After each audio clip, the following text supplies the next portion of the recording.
তোমাদেরও কি কখনো এমন হয় কোথাও কিছু খেতে যাওয়ার প্ল্যান থাকে কিন্তু গিয়ে পুরো প্ল্যানটাই বদলে যায়?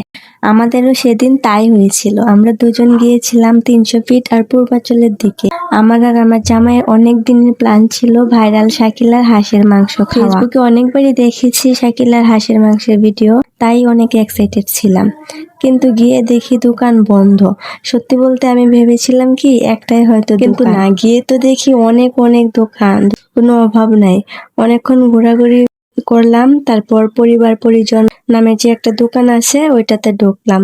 একটা আন্টি ওই দোকানটা চালায়, সেখানেই বসে খাওয়া আড্ডা সব মিলিয়ে খুব সাধারণ একটা দিন পার করলাম, কিন্তু আমার কাছে অসাধারণ হয়ে থাকবে সারা জীবন। কিন্তু ভালো লাগার মতো ছিল দিনটা। আমার জামাই আমাকে খাইয়ে দিচ্ছিল আর আমরা দুজন মিলে সেই মুহূর্তটাই উপভোগ করছিলাম। এখনো মনে হয় আবার একবার যাওয়া উচিত। এবার গেলে যেন অবশ্যই দোকানটা খোলা পায়। সব প্ল্যান ঠিক না হলেও কিছু কিছু দিন ঠিক এমন ছোট ছোট মুহূর্ত সুন্দর হয়ে যায়। তোমাদেরও কি এমন কোনো দিন আছে যেটা আবার একবার ফিরে পেতে ইচ্ছে করে? অবশ্যই কমেন্ট করে জানাবে। আমার লাইফস্টাইল গুলা যদি তোমাদের ভালো লাগে অবশ্যই ফলো দিয়ে পাশে থেকো।